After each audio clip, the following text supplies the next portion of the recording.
تم مصطفیٰ کو یاد نہ کرنا نماز میں، یہ لکھ کے ایک مولوی شیطان ہو گیا۔ ایک مولوی نے اپنی کتاب میں لکھا ہے کہ نماز میں بیوی کی یاد آئے تو نماز ہو جائے گی، اور نبی کی یاد آئے تو نماز نہیں ہوگی۔ ہم کہتے ہیں کہ وہ نماز تم کو مبارک جس میں پتنی کی یاد آتی ہے، اور وہ نماز ہمیں مبارک جس میں میرے نبی کی یاد آتی ہے۔ اب کی توجہ کہ تم مصطفیٰ کو یاد نہ کرنا نماز میں، یہ لکھ کے ایک مولوی شیطان ہو گیا، اور میں نے نبی کو یاد کیا جب نماز میں، کعبہ میری نماز پہ قربان ہو گیا۔ میں نے نبی کو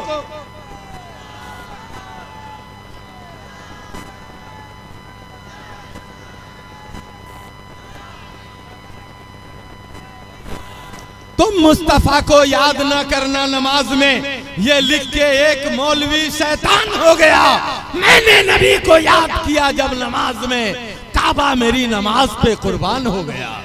آئیے حضرات، اب آپ کا وقت زیادہ ضائع نہ کیا جائے، بلکہ آج کے خاص مہمان خطیب صدائے عرض تمنا کی ان کو دعوت دے رہا ہوں، حضرت علامہ مولانا سلیم اختر بلالی۔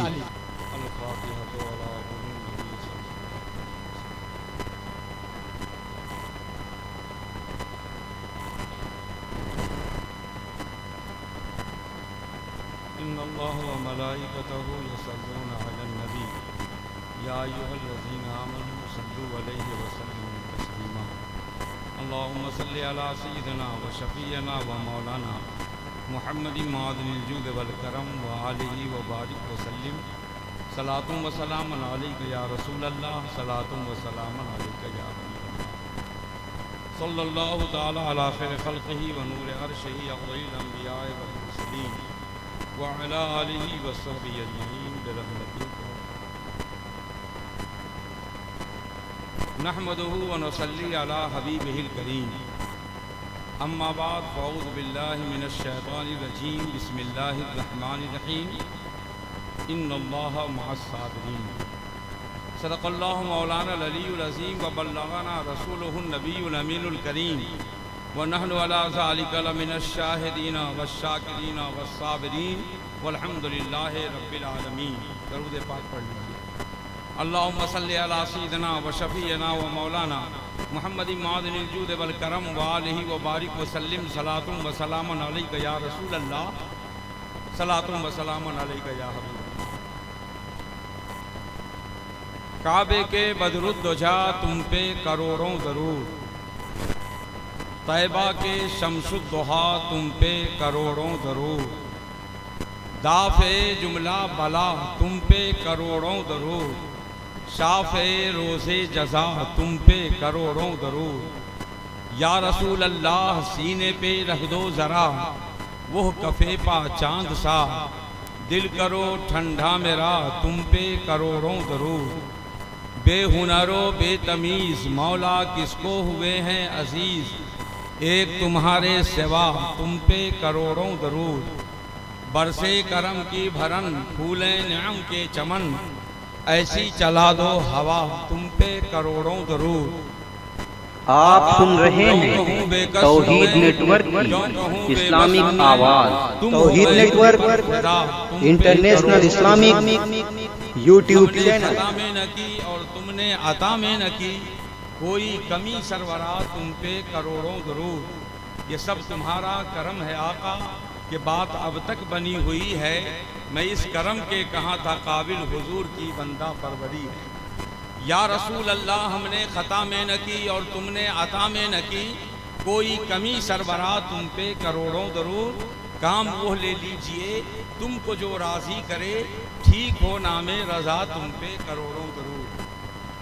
درود پاک پڑھ لیجئے۔ اللہم صلی علی سیدنا و شفیعنا مولانا محمد معدن الجود والکرم و آلہ و بارک وسلم صلاۃ و سلام علیک یا رسول اللہ صلاۃ و سلام علیک یا حبیب اللہ۔ بہت دیر سے آپ حضرات کے پروگرام سماعت فرما رہے ہیں۔ حضرت علامہ مولانا مفتی علی رضا مصباحی صاحب سے